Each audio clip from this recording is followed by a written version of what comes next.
Olá, tudo bem? Dando continuidade então à nossa disciplina, fazendo link com o assunto que a gente vinha falando, a gente vai falar hoje de pâncreas endócrino e como avaliá-lo laboratorialmente. Então a gente falou na aula passada sobre como avaliar o pâncreas exócrino, mas para a gente terminar o assunto e falar do órgão inteiro, a gente precisa lembrar e falar da parte endócrina também. Então, na aula passada, inclusive, vocês viram esse slide exatamente assim, que mostrava para vocês que no pâncreas a gente tem essa porção exócrina composta pelas células acinárias, ductos pancreáticos, que vão produzir as enzimas digestivas, que vão cair no intestino delgado e vão ajudar na digestão. Então, a gente viu muito bem, né, quais eram as enfermidades, quais testes a gente podia fazer para diagnosticar e para diferenciar, né, essas enfermidades de qualquer outra suspeita. Mas a gente também falou que o pâncreas tinha essa porção endócrina, composta pelas células da ilhota de Langerhans. E essas células também são subdivididas em alguns tipos, mas produzem hormônios, ou seja, produzem substâncias que vão cair na circulação e agir à distância. Então, essa é a definição de um hormônio. Por isso que ele é um órgão misto. Ele tem sua porção exócrina e endócrina também. E é importante a gente lembrar que, por ser um órgão único, qualquer inflamação, lesão que acometa uma porção do órgão pode, a longo prazo, acometer a outra porção também. Por exemplo, eu posso ter uma questão que primeiro curse com uma pancreatite e a longo prazo venha desenvolver um diabetes. Não posso. Pancreatite é um acometimento da parte exócrina e a longo prazo eu posso ter acometimento da parte endócrina.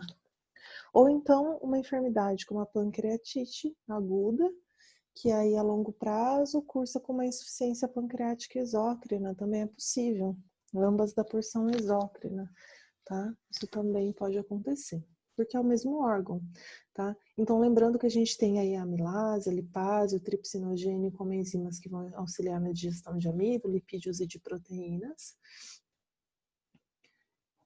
E com relação a essa parte exócrina, né, a secreção destas enzimas, nós temos duas principais enfermidades, só revisando aqui com vocês, para a gente poder fazer esse link com a aula de hoje.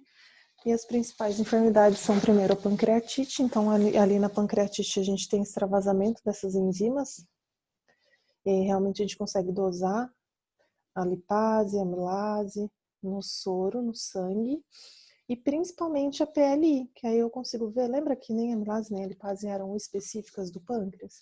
Então existe esse teste mais recente, chamado PLI, que eu consigo dosar a lipase específica do pâncreas, isso é ótimo, tá? Se for possível, prefiram PLI. E a gente viu também que uma outra enfermidade é a IPE, a insuficiência pancreática exócrina, anotem aí. E aqui na IPE, eu tenho a função digestiva inadequada, mas eu tenho poucas enzimas, porque essa função de liberação das enzimas está insuficiente. E se eu tenho pouca enzima, não adianta tentar fazer essa correlação com amilase e lipase, elas não vão estar alteradas, não vão estar aumentadas no soro. Aqui, eu vou olhar para as fezes e fazer alguns testes, posso até fazer alguns do soro, mas principalmente das fezes. Então, a gente viu alguns. Por exemplo, aqui, ó, análise macroscópica, pesquisa de amido e gordura fecal, digestão de filme de raio-x ou de gelatina. Aí do soro a gente tem o teste de absorção de gordura, que a gente inclusive diferencia a IPE de qualquer outro problema absortivo que seja mais relacionado aos intestinos. E temos o TLI, onde eu vejo a tripsina específica do pâncreas também. Nesse caso, o que eu espero é que o TLI esteja diminuído, porque o pâncreas não está conseguindo produzir essas enzimas.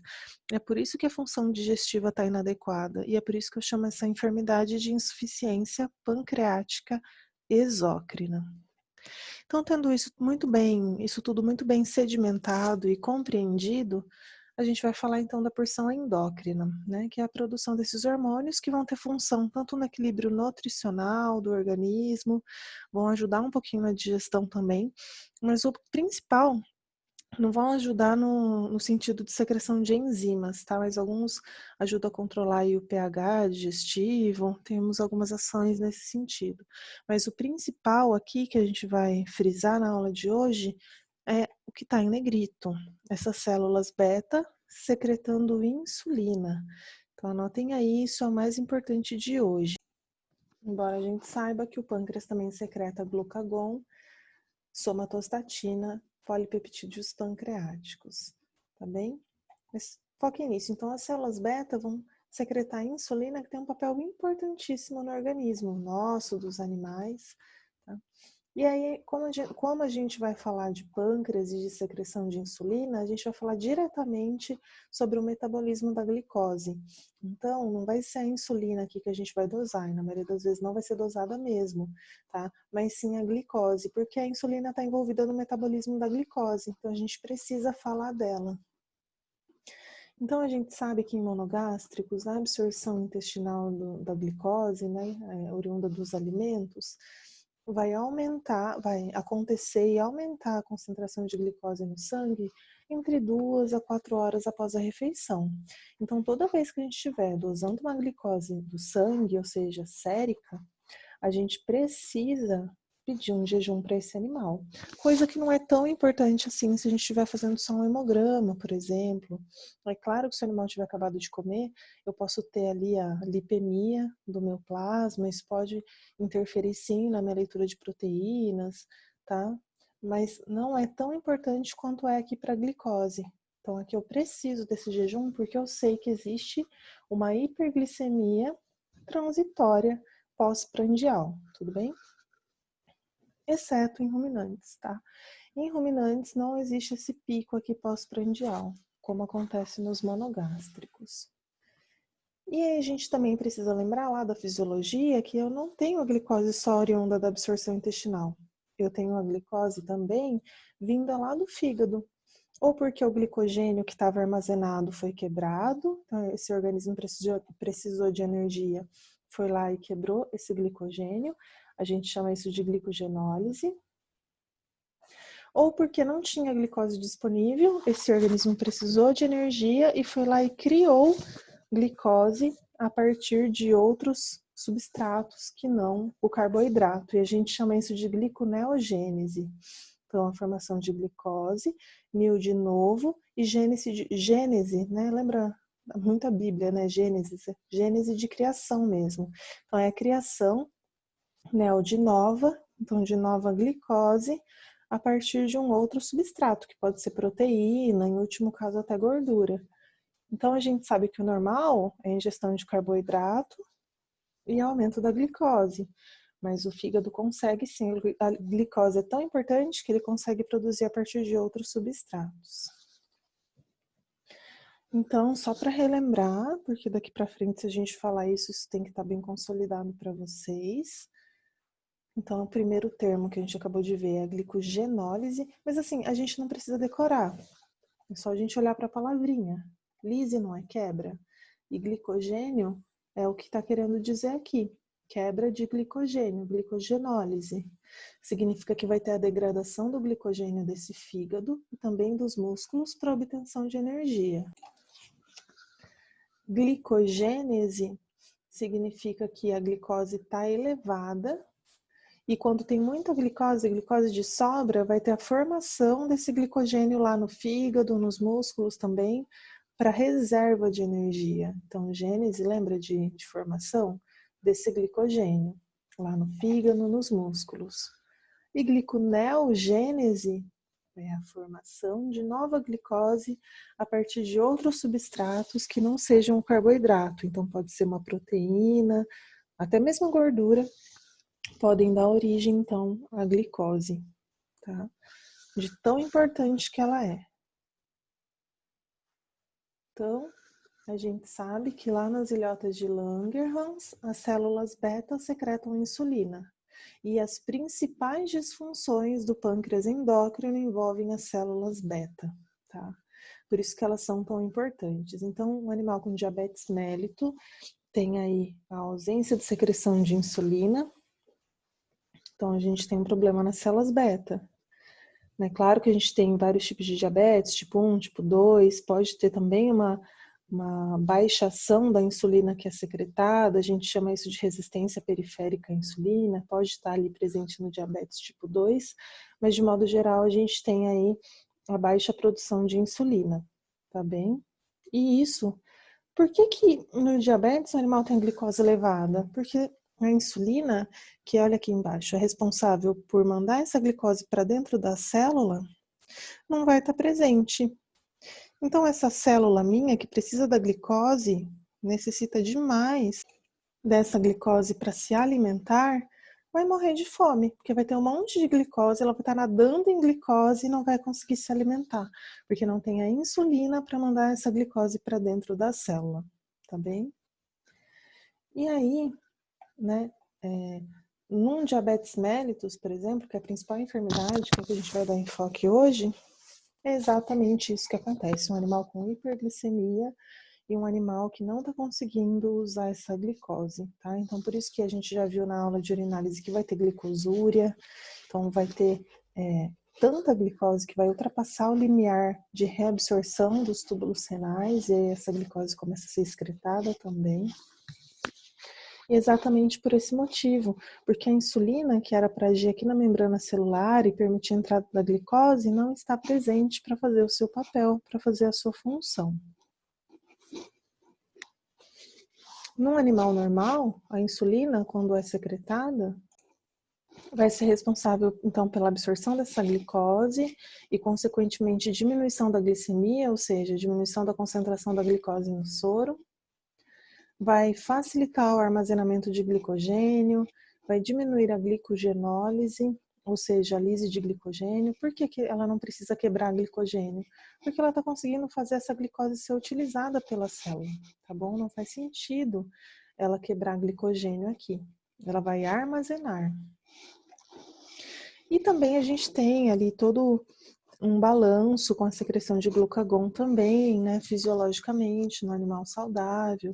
Não vem tanto ao caso, mas ele também participa aqui desse metabolismo da glicose. E aí no diabetes, quando eu tenho falta de insulina, então eu tenho uma hiperglicemia. Por quê? Porque quando a insulina é secretada, ela causa uma diminuição da glicemia, a glicose está sendo consumida. Se eu não tenho insulina para fazer o consumo da glicose pela célula, então tem uma hiperglicemia nesse meu animal.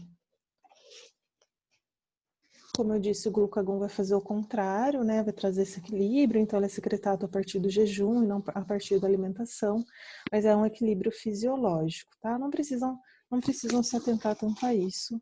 Eu só coloquei para ilustrar o mecanismo mesmo, o metabolismo fisiológico. E aí a gente conclui que eu posso dosar a glicemia desse animal para avaliar a função endócrina do pâncreas. Eu posso fazer essa correlação, embora eu precise saber quais outras causas podem causar hiper ou hipoglicemia. Mas existe sim essa correlação e é por isso que a gente está falando do metabolismo da glicose aqui nessa aula do pâncreas endócrino. Porém, muita atenção.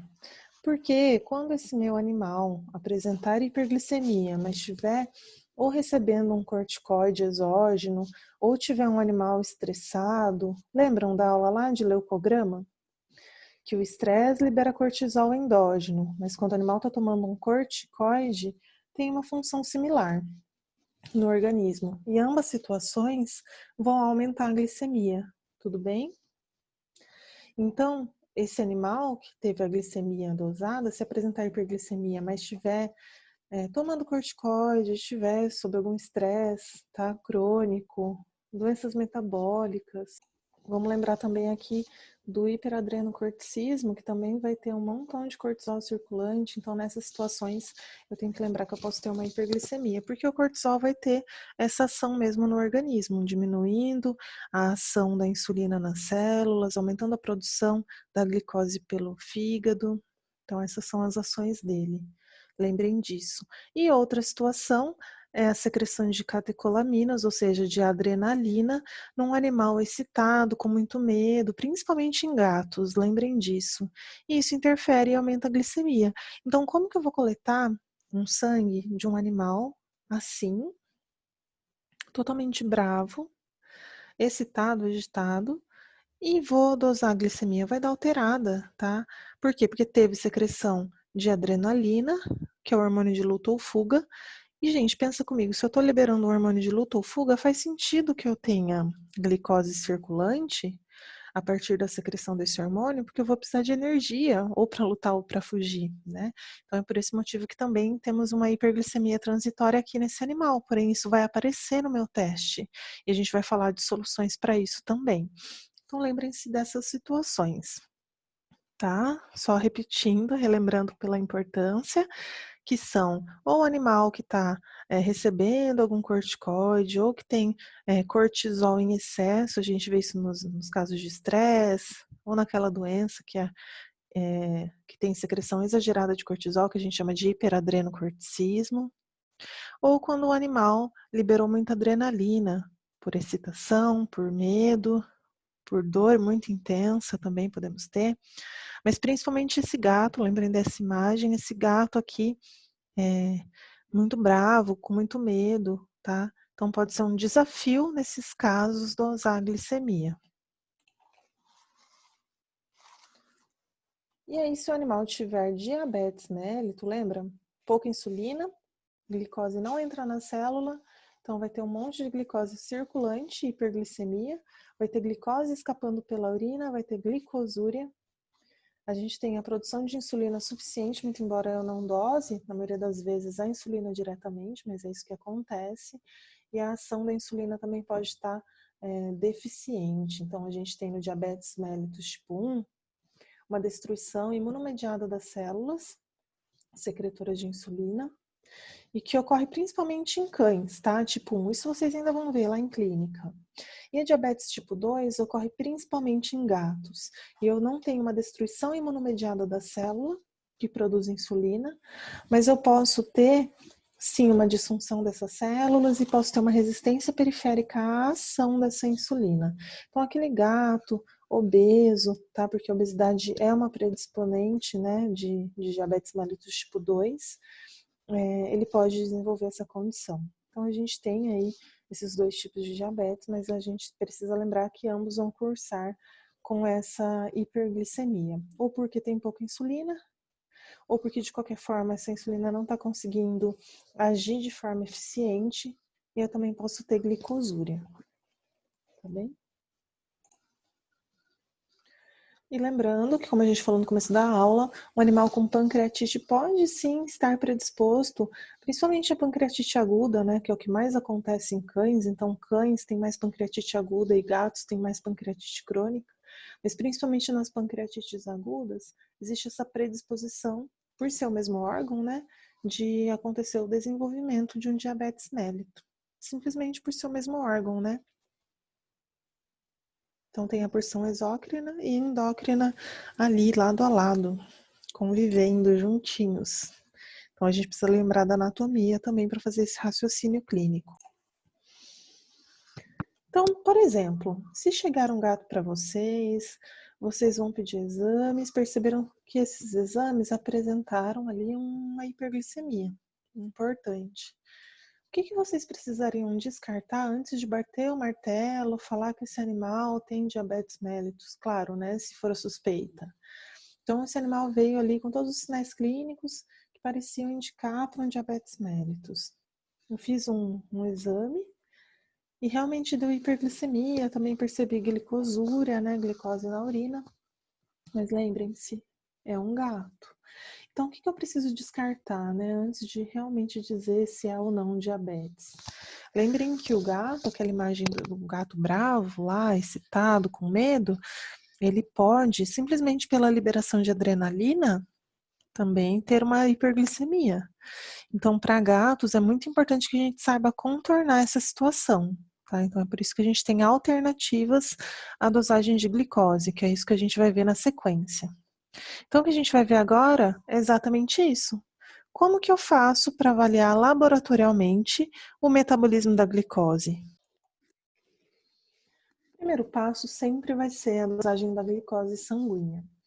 Para isso, a gente já comentou que eu preciso de um jejum de pelo menos 12 horas, porque A alimentação vai cursar com absorção de glicose intestinal e um pico de glicose sanguínea 2, 4 horas após a alimentação.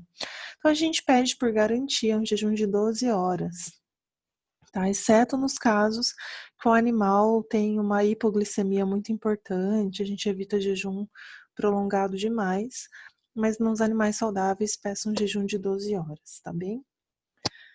E aí, como eu faço para dosar? Lá no semestre passado, numa das primeiras aulas, a gente viu sobre tubos de coleta, lembram? A gente tinha, eu posso, né, estou falando de glicose, posso dosar no soro, no tubo de tampa vermelha, mas lembrem que a gente tinha um tubo específico para glicose. Qual era esse? O tubo de tampa cinza, o fluoreto de sódio, esse aqui.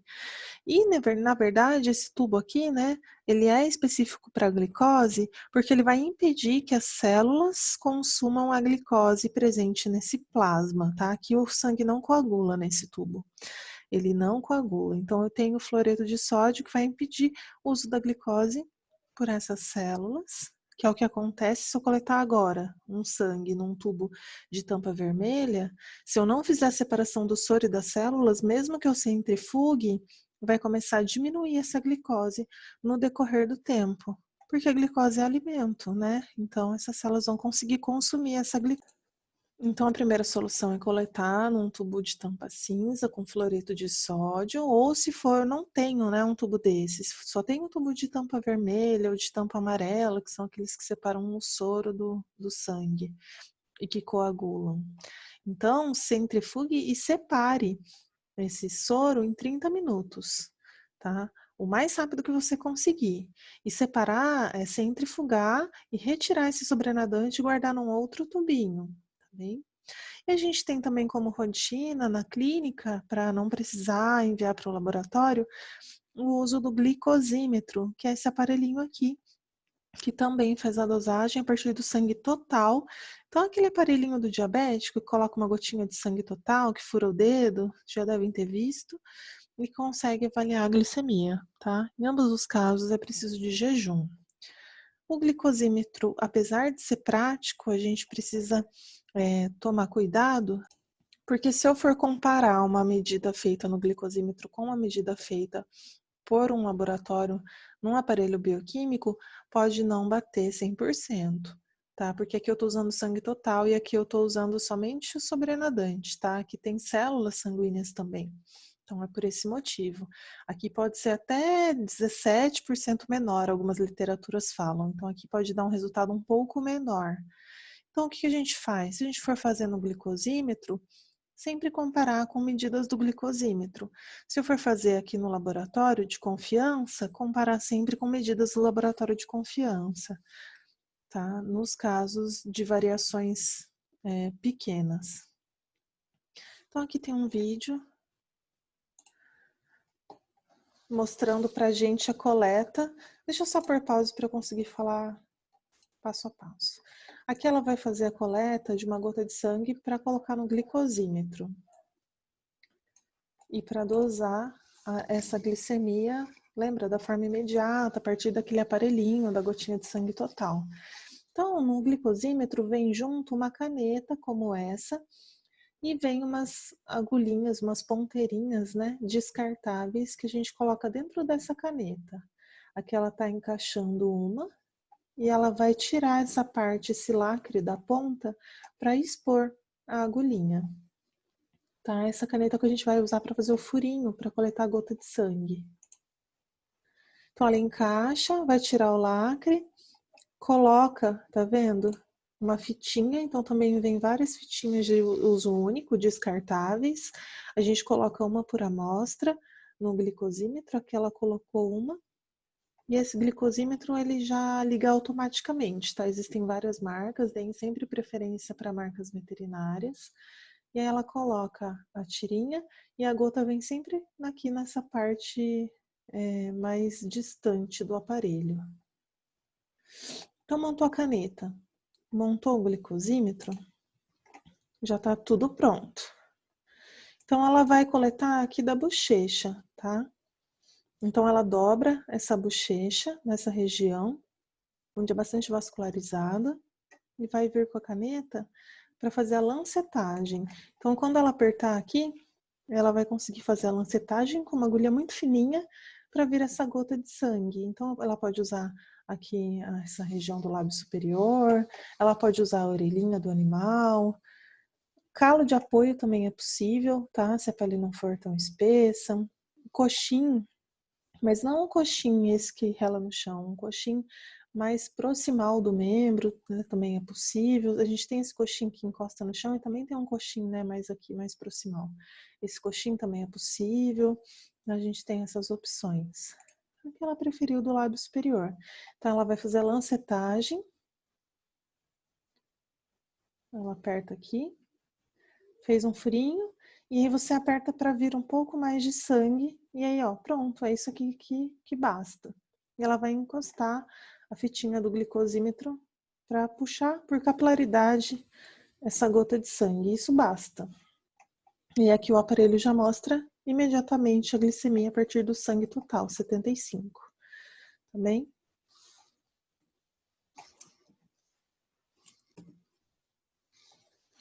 E aí, se a gente for coletar, repito, dos tubos de tampa vermelha ou de tampa amarela, a gente precisa fazer a centrifugação imediata em no máximo até 30 minutos e retirar esse sobrenadante, esse soro do tubo, para que não tenha o consumo, exceto nos tubos de tampa amarela, que tem o gel separador, então seria tranquilo, tá? Mas o ideal, então, é retirar esse soro, passar para um outro tubinho, se for um tubo de tampa vermelha, para que as células não fiquem em contato com esse soro.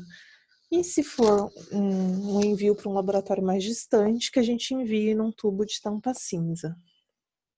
Lembrando que essa glicemia do glicosímetro, como eu tenho as hemácias ali também junto, a dosagem tende a ser menor do que a dosagem feita a partir do soro, tá bom?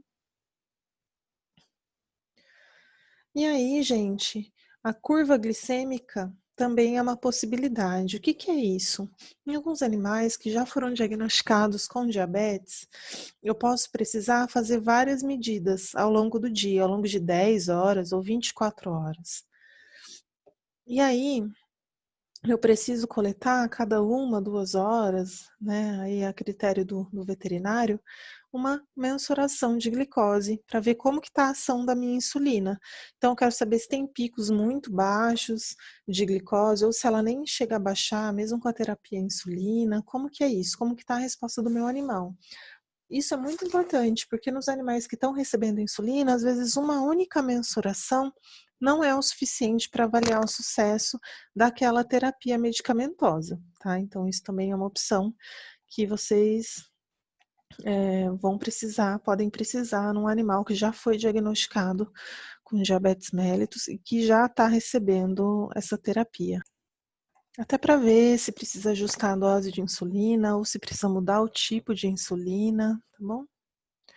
O segundo passo, né, o primeiro foi determinar a glicose no sangue ou do soro ou pelo glicosímetro. O segundo passo é a determinação da glicose na urina. Isso também é importante, a gente falou disso já. Então, um animal com diabetes vai apresentar glicosúria, né? Lembram por quê? Porque um animal com hiperglicemia vai ter a glicose ultrapassando o limiar de reabsorção renal. O que é isso? É o limite que o túbulo consegue reabsorver, porque a glicose ela passa pela filtração, tá, no glomérulo. Só que ela é reabsorvida pelos túbulos. Então, se um limite for ultrapassado, o limite de cães aí é de 180 até 220 miligramas por decilitro, e em gatos é de 180 até 290 miligramas por decilitro. Então, quando eu tiver mais do que essas concentrações no sangue, no meu soro, eu vou ter a glicose aparecendo na urina, a glicosúria, tá bom? E aí é o que acontece no diabetes. Eu tenho muita glicose, eu não estou conseguindo utilizar essa glicose, porque eu não tenho a insulina ali presente.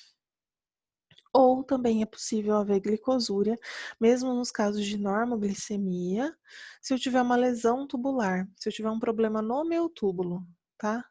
Então, o túbulo não consegue reabsorver, a glicose passa como passaria mesmo, o túbulo não consegue reabsorver e aí já não tem mais a ver com ultrapassar esse limite de reabsorção, tá? O que acontece mesmo é um problema de lesão tubular. A gente ainda tem uma terceira e menos frequente situação, que eu também falei com vocês nessa aula aqui, foi a aula retrasada de urinálise, que é aquele caso em que o animal tem uma hemorragia muito grande no trato urinário e que isso vem e é coletado junto da urina. Nesses casos, se eu tiver uma hemorragia mesmo ali no trato, é normal que eu tenha glicose presente, porque tem o sangue total sendo deslocado para esse trato urinário. Então, nesses casos, eu posso também ter uma glicosúria. Então, quando eu tenho uma presença muito grande de sangue ali, eu posso ter também essa positividade no meu teste químico de glicose da urina. O terceiro passo é a dosagem de frutosamina. O que é isso, frutosamina? Frutosamina é um jeito indireto de saber como estava a glicemia desse animal 2 ou 3 semanas atrás. Muito legal, né? Parece um teste de doping, para saber como que estava tudo semanas atrás. Mas qual é o raciocínio disso? O raciocínio é o seguinte: a frutosamina é essa proteína aqui que se liga, tá, à glicose para transporte. Então, toda vez que eu tiver uma hiperglicemia, eu também vou ter, consequentemente, um aumento de frutosamina. E aí, essa proteína, né, frutosamina, que foi produzida em excesso, porque tinha glicose em excesso, ela tem uma vida média de 2 a 3 semanas. Então, se ela foi produzida hoje, eu consigo detectar esse aumento, mesmo que eu dose daqui 2 semanas, daqui 3 semanas, tá? Ainda vai estar aumentada. Então, a glicose, mesmo que ela aumente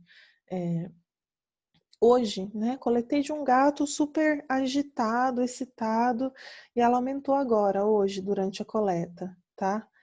E aí, quando eu faço a glicose, ela vai dar aumentada. Mas se 2 semanas atrás ela estava normal, a frutosamina também vai estar normal. Então, esse é o raciocínio.